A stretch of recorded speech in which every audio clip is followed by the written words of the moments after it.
welcome back. Episode number 4 of the Just Fact Sports Podcast, and we back with you with another exciting episode. And so, first off, ESPN put out a list of the top 74 players of all time. And now, personally, I'm not a fan of the list. You put Kobe outside the top 3 is not a real list to me. But anyway, there were some other major points of contention on this list. And so we want to start out talking about Shaq and Kareem. ESPN ranked Shaq number 10 and Kareem number 2. Personally, I think Shaq's the best center of all time. What do you think? Shaq is top 3, but he's behind Kareem. Kareem is top 3 overall, but Shaq is top 3 centers. All right, so that's 2 different conversations. Kareem is clearly the greatest center of all time, unless we get some vaulted footage on Wilt Chamberlain. And I mean, I was about to say Wilt kind of dominated Kareem, but continue. All right, so we got Kareem Abdul-Jabbar is probably the most winningest big man I've ever seen besides Tim Duncan. Or, well, you got Bill Russell. That's disrespectful to Bill Russell. But you got to consider who Bill Russell was playing against, too. Okay, but that doesn't matter. If you dominate, you dominate. That's the thing, though. All right, so you got Kareem. He won 3 natties at UCLA, and he won 5 with the Lakers. And so, well, he won 4 with the Lakers. And 1 with the Bucks, yeah. Yeah, 1 with the Bucks. All right, so you got that. He's the leading scorer of all time. As of right now, until Bron catches him. I think Bron will catch him. But that's another conversation. That's a bold statement. Bron would catch him. Like, he's not stopping anytime soon. But back to Kareem anyway. So You got Kareem. I think Wilt Chamberlain is better than Shaq. Wilt Chamberlain is great. He's the greatest athlete of all time. I've never seen a game from Wilt Chamberlain, but just the stories I've seen, the footage I have seen, you can't stop that. He can touch the top of the backboard, bro. It's like you can't really stop that, bro. Okay. And now, let me put it to you like this. Yeah. Shaq was arguably the best player in the NBA from, I'd say, around, especially the early 2000s, 2003. I think Shaq is the best player in the NBA. And also, you put Shaq's body of work against Kareem's body of work, and I think you can see Shaq is clearly the better player, hands down. I think, especially if you look at the opponents that Shaq played against, there's an easy argument that can be made for Shaq over Kareem. So I want to ask you, who is the best? Name the top 3 centers Kareem played against. Okay. So I'm gonna say Moses Malone. That's 1. Okay. So he was around the 70s. Number 2, I'm gonna say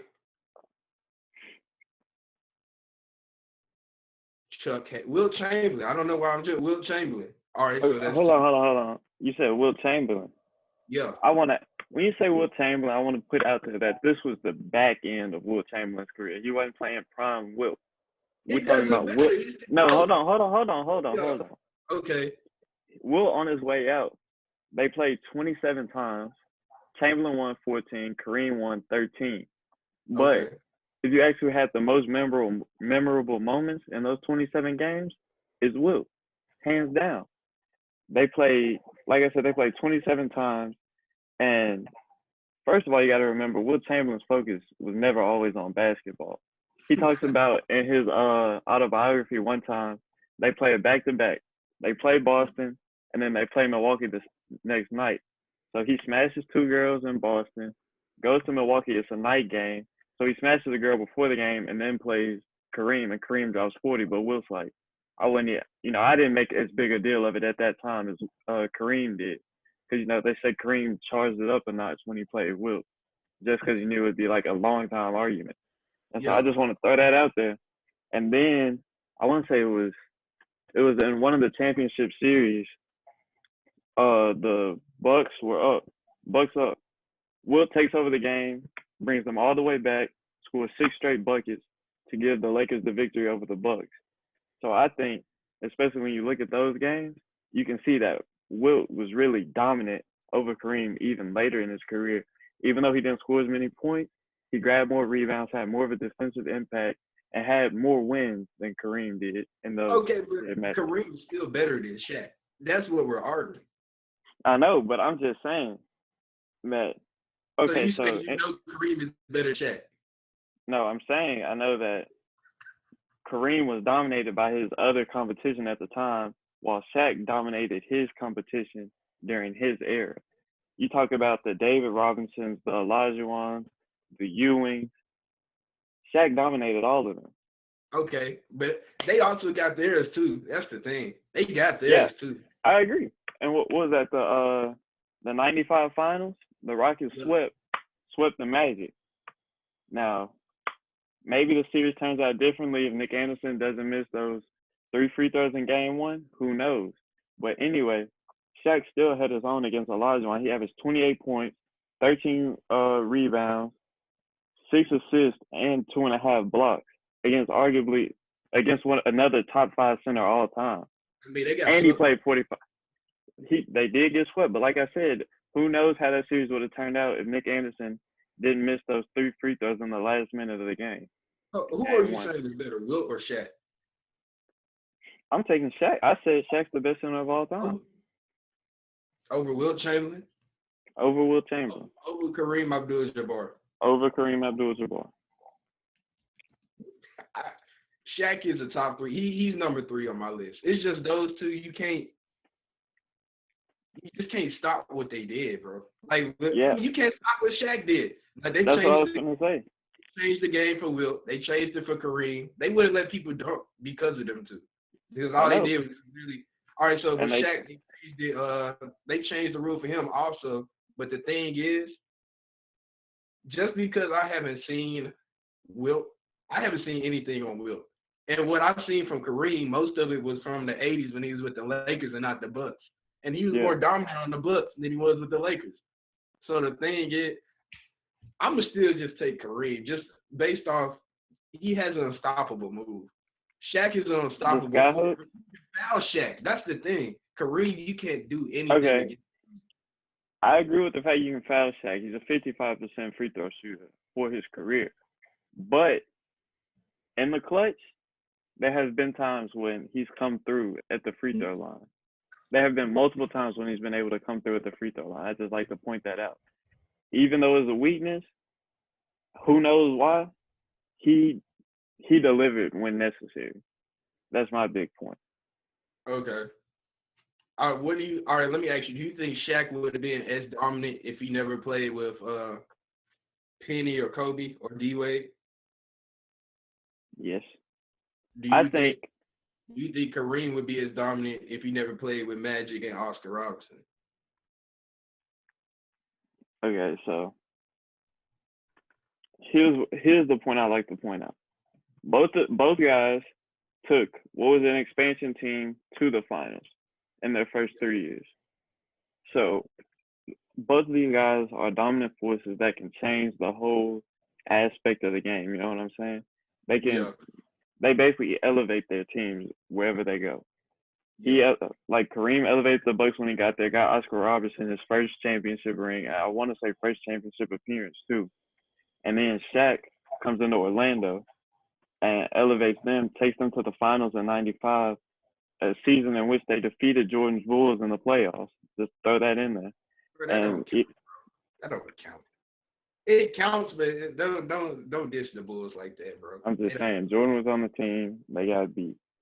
All I'm gonna say. And so basically, I just say I feel like that both these players elevated their teams. Period. Because Shaq gets to LA, elevates that whole team, takes them to the finals, won Finals MVP 3 years in a row, and won the NBA MVP in 2000. That's his lone MVP season, but that just shows you the impact he had on that team. Is Tim Duncan a center or is he a power forward? I call him a power forward. Okay. Because, they always had another center there, whether it was David Robinson, Tiago Splitter, you know what I'm saying? Yeah. At the end of the day, I'm just going to say Kareem. Kareem would dominate. he would have dominated in the 2000s just like Shaq dominated in the 2000s. But my big thing about Shaq, way more versatile player than Kareem. Way more versatile. The ability to pass out of the post from the high post. Kareem can't do that. Not like Shaq did. The way Shaq fit in that triangle offense in LA was seamless. Kareem couldn't have done that, bro. Kareem couldn't have done that. Not like Shaq.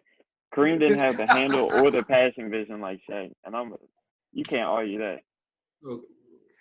Shaq was low key a point center, but you're not ready for that conversation. Bro, next topic, bro. I'm not about to argue with you about this. But let me just make the last point about Shaq. Yeah, bro. He was so dominant. For his career, he's third in field goal percentage, 58%. So that means over half of the shots he put up were going in. Can't stop the man. In the post, outside the post, high post, he's going to get a bucket. That just shows you how dominant he is. But moving on, the second point of contention with this list, a lot of people seem to have a problem with it. Numbers 13 and 14. Steph Curry at 13, Kevin Durant at 14. So, who do you think should be ranked higher, Steph Curry or Kevin Durant? Who do I think should be ranked higher right now, or who will be ranked higher at the end of their careers? We can go both. So tell me who you think should be ranked higher right now, and who you think should be ranked. Steph Curry deserves to be ranked higher at the end of his career right now. Right now, just because he got those 2 rings with, just because of that. Okay. At the end of their careers, Kevin Durant. If Kevin Durant gets the Nets a ring, he would be ranked. He'll arguably be a top 5 if he gets a ring with the Nets, bro. And just he was having that arc with the Thunder, all he had to do was get a few rings with the Thunder, but he left them. I think that's a big hit towards his career. For him, is he even 30 yet? He might have just turned 30, and he's already in the top 15. He's 14, so he definitely would be in the top 10 as long as he comes back from Achilles. We know that's going to be hard, but KD, he's 7 feet tall, so it's one of them things. All he has to do is be able to shoot, which he still is going to have that clip. The clip ain't never going to go away for KD. He was the best player for the 5 minutes he played in the NBA Finals last year against the Raptors. He was the best player in that first quarter. Because he had 12 in like the first 5 minutes? Yeah, bro. 4 straight threes? You can't stop that. So he was clearly the best player in that finals. The finals before that, he was clearly the best player, even over LeBron. Well, LeBron had that game 1 when he dropped 51, 8, and 8. But KD was the best player over that series, and it wasn't close. The year before that, KD was the best player in that series, and it wasn't close. When he was with OKC and he was playing against the Warriors, and they choked on that 3-1 lead, he was clearly the best player in that series. The year before that, when they lost to the Warriors again, he was clearly the best player in that series. It's been series where Steph was not the best player in the series. But KD has been the best player in every series he's played in. So maybe when the Heat beat them with LeBron in Miami, last time KD is not the best player in a playoff series. Well, I believe Steph Curry definitely deserves it right now, especially the unanimous MVP. That alone, first ever unanimous MVP, that should put you ahead of KD. But I'd also like to argue that Curry, in the long run, is the better player than Kevin Durant. And I think like you said, you talked about finals performances. Steph Curry doesn't have a finals MVP. But I believe in 2018, he got robbed of the finals MVP. And a lot of that came down to game 3 of that finals. Steph Curry started out slow, missed 13 of his first 14, but he still finished the game with 33 points and 8 assists and 7 rebounds, shooting 42%, which is not a bad night. Not at by any means, that's not a bad night. And for the series, he averaged 27.5 points, 6.8 assists, and 6 rebounds and 1.5 steals. That's pretty even contribution on every aspect of the game for Steph Curry. And instead, they end up giving the MVP to KD, which Obviously, he was the leading scorer, like, for the whole finals. He averaged 33 a game. But I believe that Steph Curry, 33. Say it again one more time. 33. And how much Steph averaged? 27. Say it louder, bro. I couldn't hear you. Bro, 27, bro. There we go. So what argument are you making right now? Bro, MVP is not only about points. Steph Curry was able to contribute more to that finals team than Kevin Durant did. Steph Curry is the primary playmaker for that team. Even though he didn't take on the biggest defensive matchup, he was a defensive plus for the series, and he was able to snatch rebounds. I think it's no question that Steph Curry was the MVP of that series, like, hands down.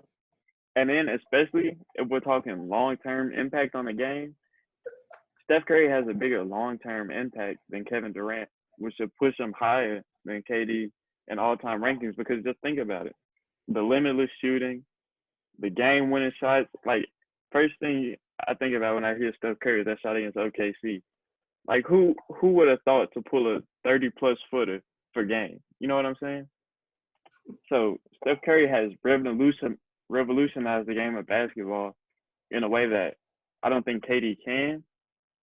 So that's my argument for KD Steph. has revolutionized the game also. I mean, I think Steph has. I think he's done it more than KD, but I don't disrespect KD. But now it's 7-footers right now. People 6'8", 6'9", 6'10". They don't go in the post anymore, bro. I know, but that started before KD though. You got to think about all the European big guys that were coming over. The Tony Kukoc coaches. All right, name 3 NBA players that were that tall, like that were stars in the league. Not no like Shannon Fry. That don't count, bro. Name like 3 stars in the league. Like Dirk, even Dirk was in the post, fading away from the post on the wing. But he also had that elbow game. Yeah. So I mean, like, did he have the handle like KD? No. But did he have like the outside the post game like KD? Yes. So like when I think about guys like this, you know, the Tony Kukoc just come to mind. He was, I wouldn't say he was like KD, but he was a similar build. You know what I'm saying? An outside score. What? We want stars, bro. Stars. You know, I'm just saying the blueprint. All I'm saying is the blueprint was already there. He doesn't have to be a star, but the blueprint was already there. It's not like KD was the first of his kind. You know what I'm saying? KD is a one-of-a-kind player, bro. He is. Are you Kukoc modeled his game after Kukoc? Is that what you telling me? Kevin Durant modeled his game after Kukoc. Why do you think he switched to number 7 in Brooklyn? I don't want to hear no explanation. Yes or no. All I'm saying is, why do you think he switched to number 7 in Brooklyn? Had to shout out the big homie Kukoc. Had to shout out the big homie. There's not too many other players wearing number 7. I got a headache, bro. Why are you doing this right now? I'm sorry, bro. I'm just speaking facts to you. I'm just keeping it above. I mean, you mentioned 2018. Kevin Durant averaged 33 points in the finals, correct? Yeah. Against who? Whoever was guarding him that night. Say it loud. Say it as loud as you can, bro. I want to hear you say it. Might have been J.R. Smith. Nah. Amon Shumpert. Nah. Maybe LeBron in the 4th. Yeah, LeBron James. All right. So Steph Curry. There was a man that wasn't on that roster anymore named Kyrie Irving. Yeah. Steph Curry had those stats against Jose Calderon. It was George Hill. George Hill, Jose Calderon, same thing. Tomato, bro.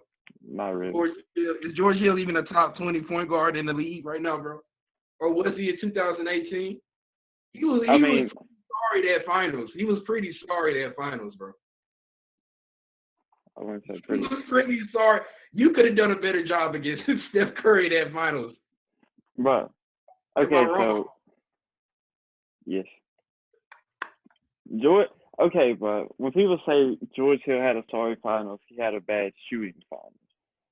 That happened. Everybody goes through a shooting slump. But leading up to that point, George Hill, especially in that Boston series, George Hill was having a great playoff before the finals. Yes, he didn't perform well in the finals, but George Hill was a key piece of them even getting to that point. He just had a bad shooting time in the finals. Nothing wrong with that. Bro, what's the next topic, bro? But first you argued for Tony Kukoc, now George Hill. I've never seen this. Bro, people love disrespecting the low key guys, the George Hill, the Tony Kukocs. Like, these guys need love. Disrespect to Tony Kukoc. You just said KD modeled his game after Tony Kukoc. I'm just saying, Kukoc was the prototype. That's all I'm saying. All right, but moving on, big news in the NFL. Proposed changes to the Rooney Rule. So the Rooney Rule, you know, we all know has been in place since 2003, and it requires teams to interview minority candidates for head coach, GM, and like president openings in the franchise. And so, obviously, we can see there's a lack of diversity in the upper ranks of the NFL. So the league is trying to better this by trying to compensate teams with third-round pick improvement if they hire minority candidates. So what do you think about all of this? Okay. This rule is probably the most ridiculous rule I've ever seen. And I didn't even know this was a rule, to be honest, in the NFL. So, never heard of it. Wow. I've never heard of this. I mean, but it's maybe I haven't heard of it because it's the most ignorant rule I've ever seen in my life. All right, so there's 3 NFL coaches currently. You got Mike Tomlin in Pittsburgh. Yeah. He's never had a losing record. You got who else? We got Anthony Lynn in Los Angeles for the Chargers. He made the playoffs 2 years ago. He took Lamar out the playoffs 2 years ago. So that's 2 great coaches. You got Brian Flores. I think he carried the Dolphins to the playoffs this year. I think so too. All right, that's another conversation. So you got 3 black coaches. Oh, I was about to say you got to include Ron Rivera in there too, because even though he's an African American, he's still a minority head coach. So you have 4 minority coaches. Well, really, then you got John Harbaugh. He's invited to the cookout because you know he flew Lamar. Hey, big facts. So I think this rule is really disrespectful to black people, if anything, because at this point now, you shouldn't even need that rule. If you are the right candidate, the right hire, they're going to hire you because they want to make as much money just as much as you want to make money. And the fact of they want to win, you want to win. If you're the right hire, they're going to hire you at this point now. So, but to compensate them with a pick, that's almost like what is the word I'm looking? It's like it's almost racist just to be like, hey, if you hire a black dude, bro, I'll give you a pick. It's like I don't know. It sounds illegal. That's what I'm saying, bro. Okay, here's my thing with it.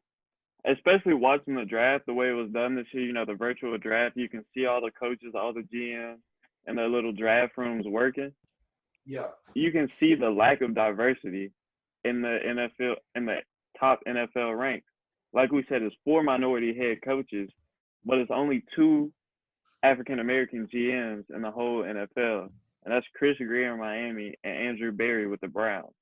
Yeah. So out of 32 teams, there's 6 minorities in the top ranks. You know what I'm saying? And so, like, this is a serious problem for the NFL, especially as far as diversity is concerned. Because you look at, like, the NFL's track record with issues of diversity. You think about the old Texans owner, Bob McNair, saying that players kneeling is like inmates running the prison. And then you also look at, like, the NFL's policy, 2 years ago, that if you're not going to stand for the anthem, you have to stay in the locker room. Yeah. So, like, when you put it into – what'd you say? I was about to say, like, so when you put it into this context, there's a need for diversity in the upper ranks of the NFL. And even though I don't really agree with rewarding teams for hiring minority candidates because, like you said, the best candidates should get the job regardless. But when you look at the NFL, like, there are underlying problems with the Rooney Rule itself. Like, in 2008, they revised the rule to make it to where, like, you couldn't just interview any minority for an open position. They had to be qualified. And the NFL gave each team a list of, like, qualified candidates for each position if they had an opening. And so, but the problem is, like, we look at recent hirings, like Gruden with the Raiders, McVay with the Rams, Kingsbury in Arizona. What happens a lot of times is these GMs, owners, presidents, they early in the hiring process, they stick in on a guy, and they're like, this is our guy.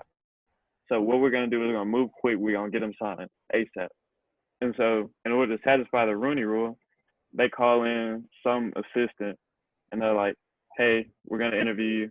And basically it just serves to satisfy the Rooney Rule. He was never a real candidate. You know what I'm saying? Yeah.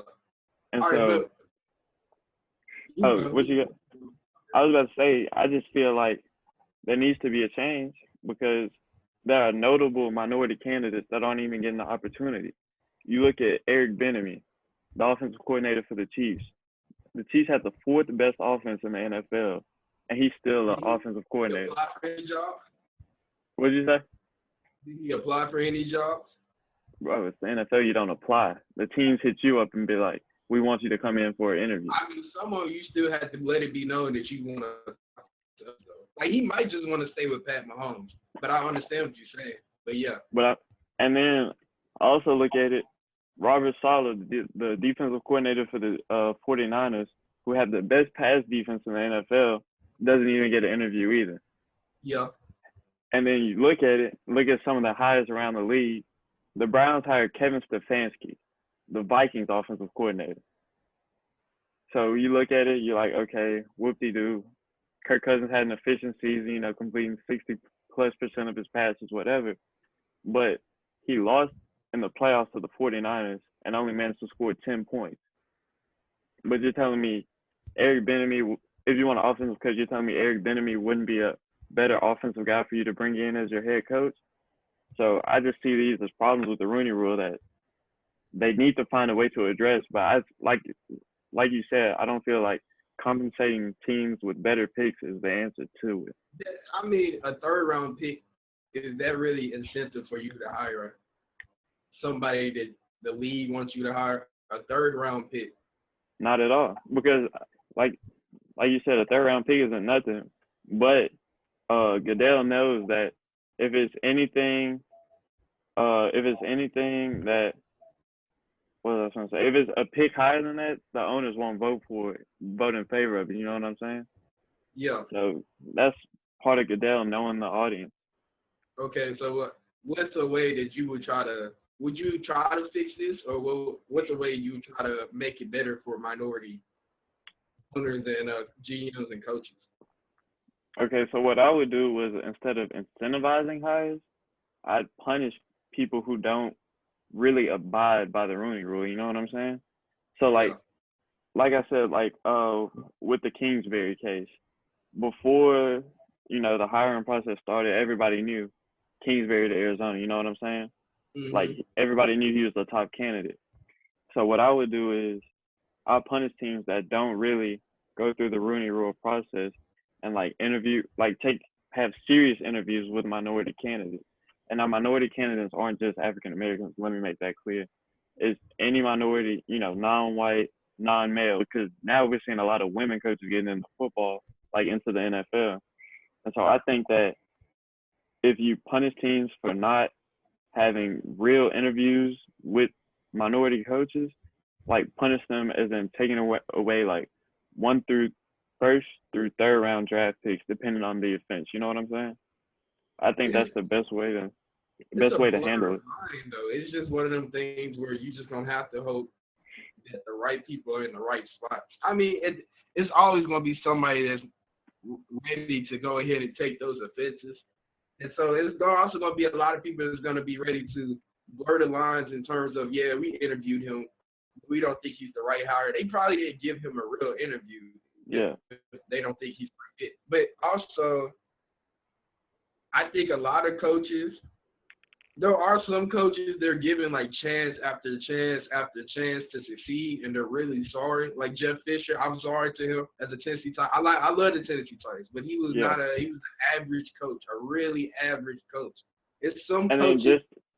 Oh, my bad. I was about to say, just to show you it goes both ways, Marvin Lewis in Cincinnati was the same way. 0 in 16 years. I feel like the coaches GMs, they hire the coaches they think are ready to lead their team. So when it comes to Bellamy and the Kansas City and the 49ers defensive coordinator, I really feel as if those two, they have their time will come within the next 3 years, most definitely. Like the Chiefs will probably win the Super Bowl. They definitely make the playoffs, probably get to the AFC Championship at the very least. He will get an interview next season. And with the 49ers, coach, what's his name, excuse me? Robert Saleh. Okay, with Coach Stone, I feel like last year was his first year with the 49ers, correct? I think second or third. Or first or second year. So I think they've a lot of coaches they want a body of work, and his work is coming. It's starting to come along. So within the next 3 years, I think both of them will have the opportunity. They definitely will get interviews next season because they both will be in the top 10. Yeah, I find it interesting that you say body of work because somebody who nobody expected to be a head coach got hired with the Giants. The Patriots receivers coach got hired as the Giants head coach. He wasn't a coordinator. He wasn't, a top-ranking assistant. He was a receivers coach. Joe Judge gets hired by the Giants. And his body of work is literally Patriots receivers coach. You know what I'm saying? And last year – That's clout, though. That's clout, though. I know, but putting it in context, last year the Patriots arguably had one of the worst supporting casts in the NFL for the Patriots ever. And to hire a guy that was the leader of that unit, it's the Giants. It doesn't look well. It's the Giants. They got rid of the top 5 receiver in the league, bro, for peanuts. They did. But, I mean, I'm just showing you that there are some problems in the hiring process that need to be addressed. Oh, there are. This is one of the things. How can you do it without it being a blurred line? I think really what needs to happen is we need minority ownership in the NFL. There's only one minority owner in the NFL, and that's with the Jags. And I lost his name for a second, but I want to say he's an Indian guy, but he's the owner of the Jags, and that's the only minority owner in the league. Yeah. So he's one of the few owners that stand up for black civil rights in the league. Exactly. And so, like I said, it starts with owners. Most of the owners are old white guys. So if you get some diversity in the ownership, diversity across all levels of the NFL will get better. Yeah, I mean, civil rights era was only 60 years ago. Yeah, exactly. My owners are 60, 70 years ago. So it's one of them things you gotta figure something out. Exactly. And so since we just talked about the Jags and their minority owner, let's get into a little AFC South preview. Now, this is always one of the toughest divisions. Well, I'm not gonna say toughest, but closest divisions in the NFL. Last season, the top of the AFC South and the bottom of the AFC South was separated by 4 games. So that shows you how much each game means in the AFC South and how close each game, how close the finish of the year is for the AFC South championship. So starting out, let's start with the team that was at the bottom last year, the Jacksonville Jaguars. So 2018, we all know they make it to the AFC championship, get beat by the Patriots. And so ever since then, they have been losing a lot of talent. So when we talk about talent, they lost a lot of their defense. Jalen Ramsey, they traded AJ Bouye this offseason, traded Calais Campbell this offseason, and released Marcel Darius this offseason. And also, they franchise tagged Yannick Ngakoue, but he's made it known that he wants out of Jacksonville. So that's another top defensive player that they're losing. So what do you see happening for the Jags this upcoming season? It's gonna be a show in Jacksonville. In terms of, they're gonna be really sorry. And I think with the offensive duo of Leonard Fournette and Gardner Minshew, shout out to Mississippi, you already know, Jackson, Mississippi. Yeah. All right, so came to Millsaps like his dad, but that, So I got them being extremely sorry next season because the defense is nowhere near the same, and the offense has not improved over the past. They haven't had a good offense since Maurice Jones-Drew was there, and I was in middle school when he was a running back for the Jaguars. All right, so I got them going 3-13, and I have them winning 3 out of their last 4 games, and those 3 games are against the Titans, the Bears, and the Colts. So they'll beat the Titans in week 14, and then beat the Bears and the Colts in week 16 and 17, just to like end it on a high note and try to keep the coach's job type of thing. All right, so for me, I think a lot of this comes down to Gardner Minshew, because you trade Nick Foles, you're basically putting all your trust and hope in Gardner Minshew. And I think there's a reason to put trust in him, because I think he's a solid young quarterback, especially coming from Washington. And so last season, he had 12 starts, 6 wins as a rookie. Threw for over 3,000 yards, 60% completion percentage, 21 touchdowns to 6 interceptions, which is pretty nice. And he also led 3 game-winning drives. And so I think that with a whole year under his belt of experience, they can basically steady the ship in terms of offense.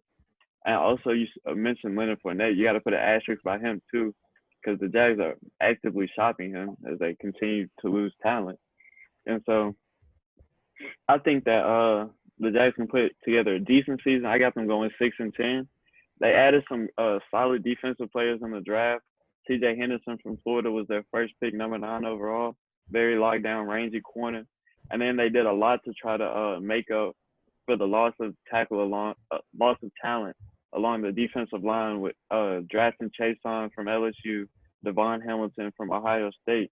And so I think that they're not going to be a great team, but I think they're going to win more games than people expect. I don't think they're going to be bottom of the NFL at all. So, like I said, I got them going 6-10.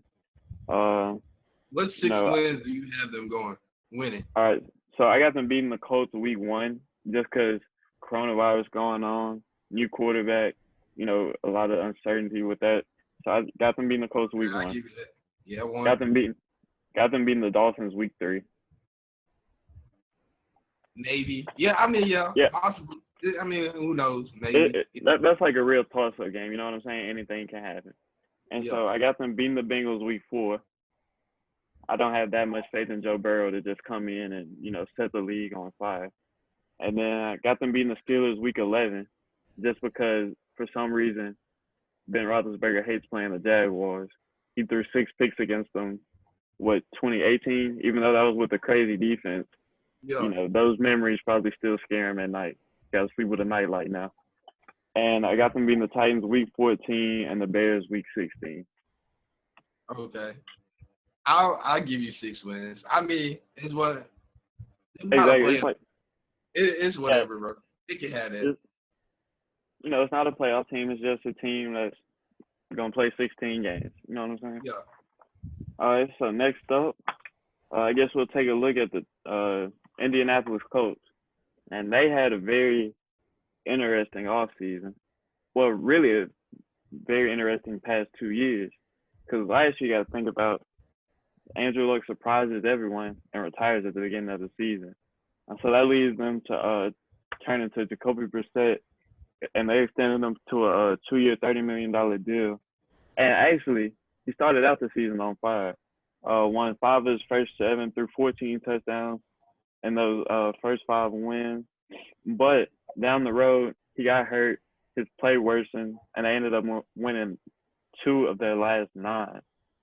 And it also hurt them, like I said, Brissett got hurt, Hilton missed some time, and the rookie receiver that they had high hopes for, Paris Campbell, missed some time. And so they come back this year. They're basically running it back, but with Phillip Rivers at the helm now. So what do you think about them this season? All right, Phillip Rivers is a great quarterback. He's not elite, but he's great. But with that offensive line, he's going to be an amazing game manager for the coach. And so he's going to be one of those quarterbacks. He can't lose you a game, but he definitely can keep you in a game. And with that, I would argue he can win you a game. Possibly. I mean, he's always been – the Chargers always had a great offense with Phillip Rivers. Like, they never were a sorry offense. And so you give him some weapons where they still have 2 good running backs. They drafted a wide receiver. You still have T.Y. Hilton coming back. Yeah. I'm going to say they have arguably the best linebacker in football. Hey, big fact. And Darius Leonard, he's the best linebacker in football. Maybe the best defender, period. And Malik Hooker's still back there in the secondary. The pass rush, they still have a few questions with the pass rush, but that's one of them things where if you can control the ball on offense, which Phillip Rivers and that offensive line can do, I'm going to give them 11-5. Okay. And talking about the pass rush, they traded for DeForest Buckner. Yeah. This right before the draft, traded the number 13 pick for DeForest Buckner. And he's a guy that can provide you an interior push from the middle of that defensive line. So I think that was a very good move from them. But I got the Colts going 10-6. Okay. And it's not bad. You know what I'm saying? I think Phillip Rivers can bounce back from his shaky year last year and get back to his 2018 form, in which he was arguably one of the best quarterbacks in the NFL. Yeah. And so, big thing here is he's got a great O-line in front of him. He's got weapons around him, almost similar to the weapons he had with the Chargers. Like you said, T.Y. Hilton. They draft Michael Pittman this year. They get Trey Burton from Chicago in the offseason. And then they got Naheem Hines, Marlon Mack, and they draft Jonathan Taylor in the backfield. He's got a bevy of weapons around him. And so, exactly. And the Colts last year they were 7th in rush yards a game. If Rivers can rely on that running game and take advantage of defense when they start to crowd the box, the Colts can have a very successful season this year. Yeah, the thing for the Colts is going to be one of them things where I think them and the Titans are going to be exactly alike, where they're going to pound the ball, and then if Phillip Rivers had a strong arm, he would probably be on Drew Brees' tier of like eliteness of maybe even GOAT talk, but his arm is like, he doesn't have an arm, but he knows how, get the ball to the spots where it needs to be. And so Phillip Rivers, he's going to be able to manage the game in terms of this is going to probably be his last best shot to win a Super Bowl. With the coach, he has the weapons on offense, O-line, a speedy receiver, a big receiver in Pittman. Now that he has him, 3 good running backs. Yeah, and probably 2 of them I probably think will get 1,000 yards. Whoever the top 2 backs are between those 2, just because that O-line is so good. And you got 3 stars on each level of the defense. This is his best shot to win a Super Bowl. And with him being the AFC South, if he can get that first round bye, don't be surprised if they can make a run all the way to at least the AFC Championship. Yeah, and so we talk about Phillip Rivers, arguably being one of the, best quarterbacks of his era. It's hard to do when you don't have a ring, but in that 2003 quarterback draft class, him, Eli, and Ben Roethlisberger, I think there's a serious conversation to where Phillip Rivers can be the number 1 quarterback in that draft class. Yeah. Even though he doesn't have the rings like Roethlisberger and Eli, he's got the sustained success. Yeah. And, he's led his team to the playoffs multiple times while being a very accurate passer. And so, moving on, I guess we'll take a look at your Tennessee Titans. Yes, sir. Yes, sir. All right, so the Tennessee Titans. You know what? You can go first. I'll let you go first. So we're going to start out, talk about how they ended last season. Made it to the AFC Championship. Who would have guessed? You know what I'm saying? So they go up 17-7, end up losing 35-24. It's kind of what happens when you play the Chiefs. But anyway, so this offseason, franchise tag Derrick Henry. Don't sign him to an extension. But instead, you put your faith in Ryan Tannehill, who came in and went 7-3 for you over Marcus Mariota. So Tannehill is an obvious upgrade over Mariota. They win 7 games, make it to the playoffs, get beat by the Chiefs. But this offseason, they had basically what they need to do this offseason was find a way to bolster that pass rush and add some more weapons on offense, especially another like change of pace back behind Derrick Henry. And I feel like they did that in a way. You get Vic Beasley in, nobody knows what he's gonna be. He can be a big time sack producer or he can just be a bum, no offense. Yeah. And then they lose Jack Conklin, they get offensive tackle Isaiah Wilson from Georgia. And then they draft running back Darrington Evans from Appalachian State. Small dude, quick burst, good for the outside zone receiving stuff. And then they also pick up Christian Fulton, corner from LSU, to help offset the sorry play of Malcolm Butler and losing Logan Ryan. And so I think I got them going, 10-6 this season. But a lot of that I feel comes down to how well that defense, particularly the front four and the back end play. Like, I feel like they have good safety play with Kevin Byard, but corner is a really scary spot to me for the Titans. Okay. 10-6. The same team is basically coming back minus Logan Ryan in the secondary. That is a big loss. Yeah, and I was about to say Jarrell Casey too, traded him to Denver. Yeah, those are big losses. I'm gonna say with that offense that they have, I think they're gonna come in rolling just because they're bringing everybody back. Yeah. The defense, they're gonna be just like the coach. You can't get behind. I'm gonna give the coach a slight edge in terms of who's better. Like, I'm a Titans fan, and I'm gonna give them. Yeah. It's really just who has the ball, who controls the ball better. Just because the coach defense is slightly better than the Titans, but the Titans have a really underrated linebacker core. I agree with that. Because when they played the Patriots, their best linebacker, Jayon Brown, he was the best defender left in the playoffs up to that point. Yeah. And if you go back and look at the tape, he's going to come back this season. He's going to be a monster for the Titans right there in the middle. And depending on how good Fulton comes in and plays for the Titans, and that probably in the nickel position, because we still have Adoree Jackson. Adoree, he's improving every season. Like, he's getting stronger. He's always been fast. You know, it's just been tackling has been his problem. But he's getting better. I'm going to say 11-5 also for the Titans. Okay.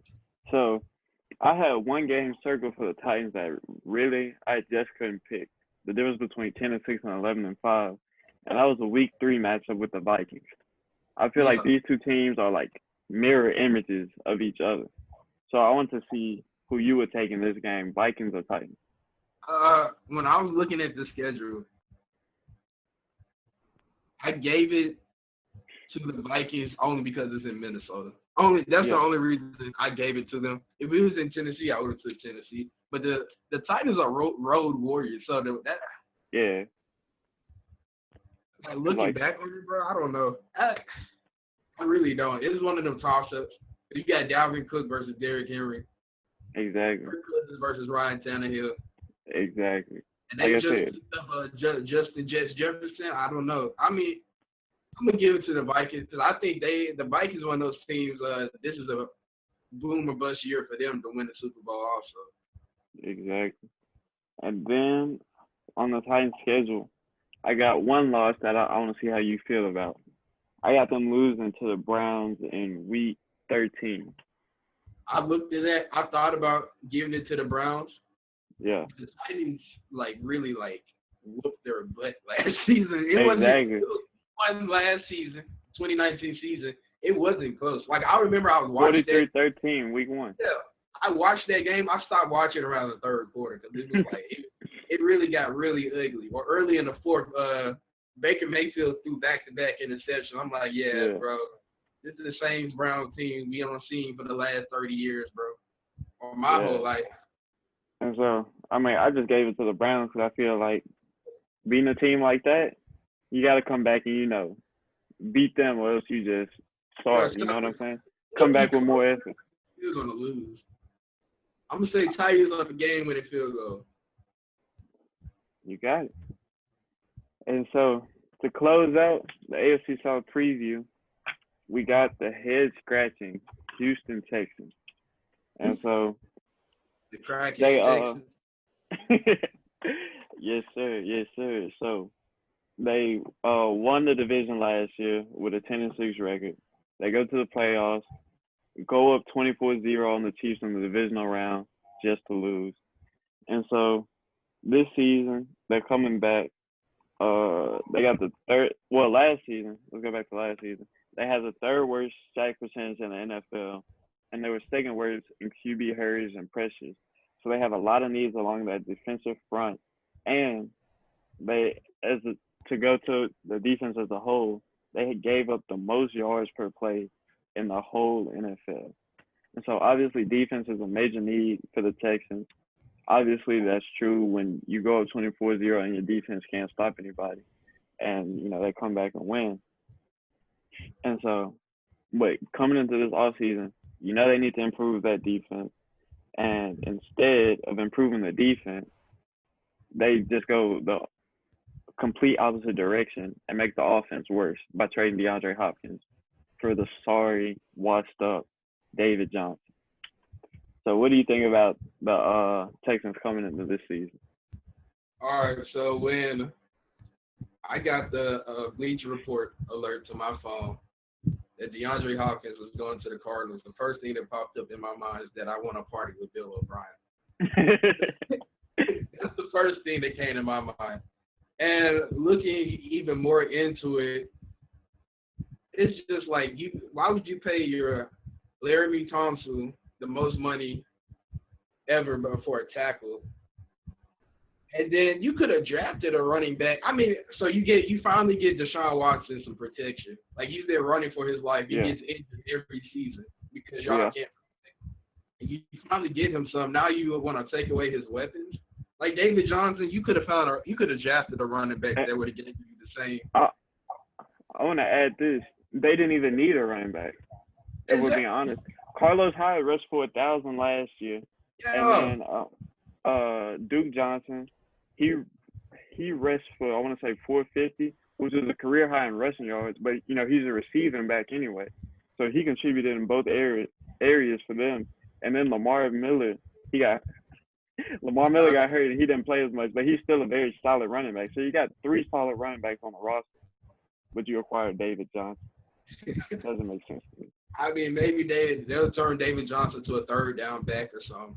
I don't know. But he doesn't make third down back money, so you don't have to play him. Exactly. So, and I will add Carlos Hyde as a free agent, but still, you could have got Carlos Hyde back for less than David Johnson. It's just ridiculous. The Texans, they have an easy schedule. Yeah. But they don't have a good team. So I went 11-5 for the Titans and Colts, 3-13 for the Jaguars. For the Texans, I'm gonna give them 9-7. I gave them 9 because the schedule is so easy. Yeah. I gave them 9-7, but their team is like so sorry. Like the Texans every year. I have this friend. His name is Garrett. And I took Garrett. Before the Eagles won a Super Bowl, I would tell them that they were a waste of a playoff spot because they were making it every year. You never thought that they would get to the Super Bowl, and they finally beat the Patriots. Yeah. The Texans are the new Eagles. They're a waste of a playoff spot every single time. So why, man, they need to just go ahead and give them a hard regular season schedule because I'm tired of them wasting a playoff spot and not doing anything with it. All right, so like you said, they got an easy schedule. I got them going 11-5. The only losses I got them losing to teams that can compete. So they start out the season at the Chiefs. That's a loss. Then they go play. Then the Ravens come to town. They lose to them. I got them losing at the Titans, at the Lions, and against the Colts. But what I will say is, even though they lost DeAndre Hopkins, I don't think it's that big of a deal because they still have, I believe, enough offensive talent to make up for it, especially you talk about signing Laramie Thompson to that extension. Now you're protecting Deshaun Watson, and you still got a solid group of receivers around them. You just don't have a superstar receiver. You know what I'm saying? So now you come into the season with Randall Cobb, Brandon Cooks, Will Fuller, and Kenny Stills, who had a pretty good season last year. Like I said, none of those guys are superstars, but all those are guys that can get the job done. You know what I'm saying? They're solid. Yeah. Exactly. And especially with speed. So you got Will Fuller who can take the top off and Brandon Cooks who can take the top off. And that just leaves Kenny Stills and Randall Cobb to work the underneath stuff. So I think they can still have a very successful offense next season. But I think a lot of their problems will come down to defense. Yet again, they did very little to address the problems on defense. They lose arguably their best defensive player in DJ Reader, who signs with the Bengals, and you lose your starting safety in Tayshaun Gibson. But you address the loss of Reader by drafting Ross Blacklock from TCU 40 overall, but your DBs are still very questionable. You can't win games in the NFL nowadays if you don't have edge rushers or DBs. It's point blank, period. And so I got them going 11-5 just based off the strength of their schedule. But if they make it to the playoffs, they're not going far at all. Houston Texans. It's just like you mentioned all those receivers. Why get rid of the best? He's top 3, and it's not. You can't even argue it. But he might be the best. He probably is the best. He barely drops any pass that comes to him. 2 years ago, he didn't have a drop pass. This season, he only had 5, maybe 5.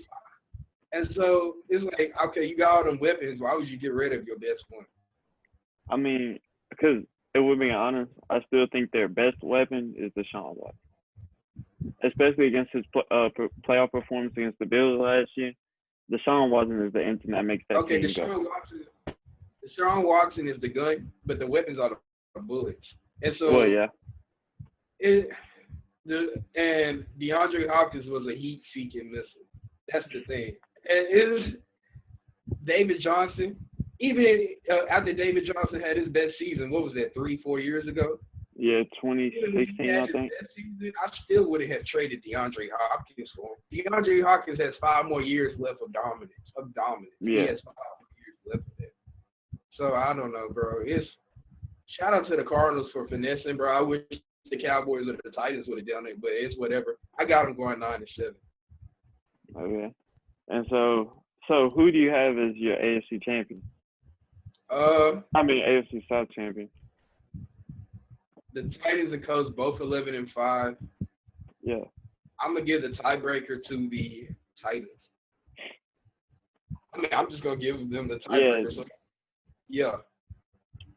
Okay. I don't have a problem with that. Like I said, this is always one of the closest divisions in football, and so I feel like especially this year, those 3 teams, Texans, Titans, Colts, I feel like you can't go wrong by picking either one of them to win the division. Yeah. I feel like all of them have some level of talent, but all of them have a significant flaw. You know what I'm saying? Yeah. So whether it be the Texans and their defense, the Colts, and basically relying on Phillip Rivers, or the Titans and, DBs, that kind of thing, all of them have the single deficiency that could come back to haunt them. And so with that, I like to close this out. Who do you think has? Let me ask you something real quick, bro, before you close the show. So last night was the last dance. Yeah. Do you think the Bulls would have won the 99 season? They would have played the Spurs in the finals. Yeah. Oh, that's really. So 99. All right, so I think they have a very good chance to make it back.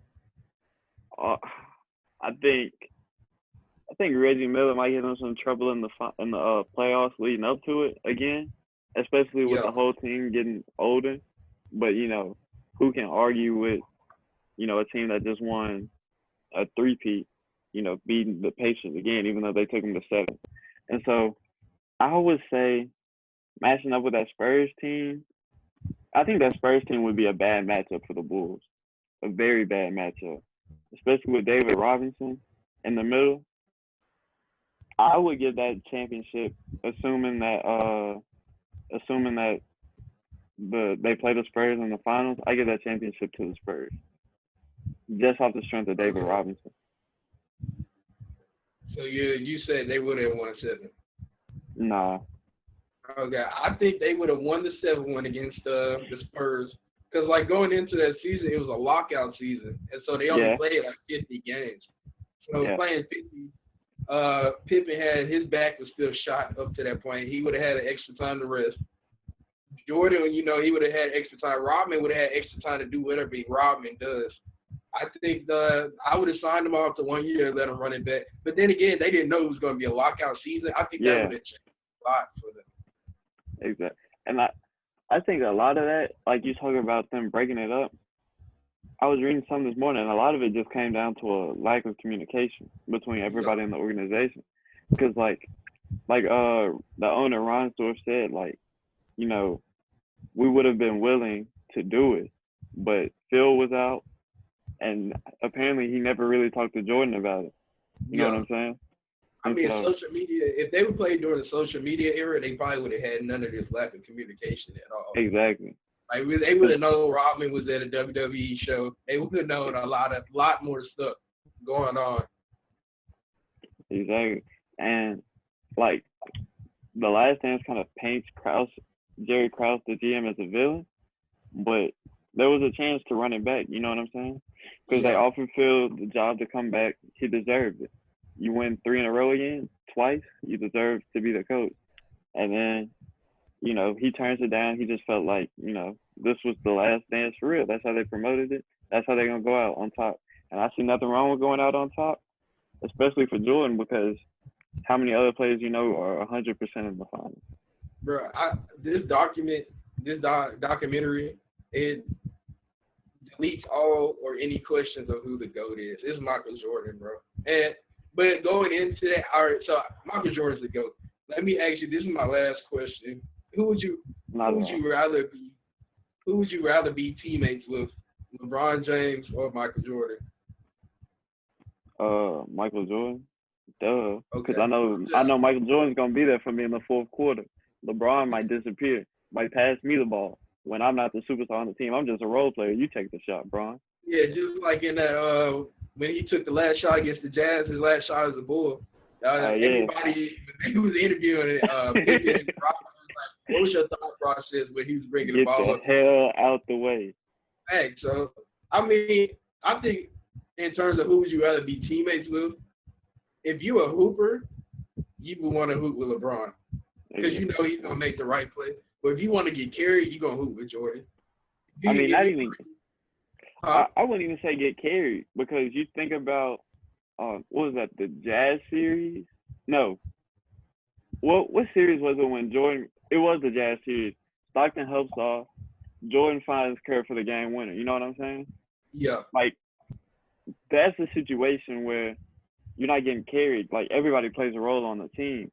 But instead, like, the argument for playing with Jordan over LeBron is LeBron, he's not going to carry the load. You know what I'm saying? Yeah. Because, like, especially earlier in his career, like that Maverick series when he was with the Heat, like, the man only took 3 shots in the fourth quarter and is the best player on the team. Like, to me, that just shows, like, a lack of leadership. You know what I'm saying? Like, you never see LeBron, like, really, like, pushing his teammates to get better.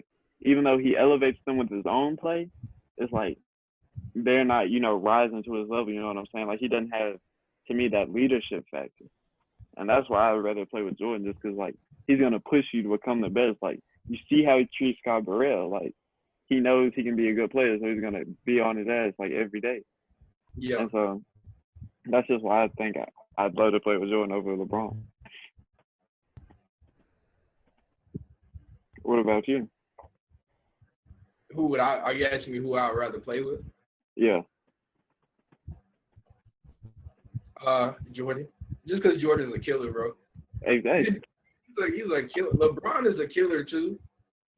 LeBron is a nice guy, bro. Like with Jordan, Jordan would have inspired me to play harder. LeBron would have inspired me to play my game. I don't know if that makes sense, No, I get what you're saying. Like LeBron would inspire me. I got to go out there. I got to drop 30. Like Jordan would inspire me. I got to go out there. I can't lose for Michael. Bro, I can't lose.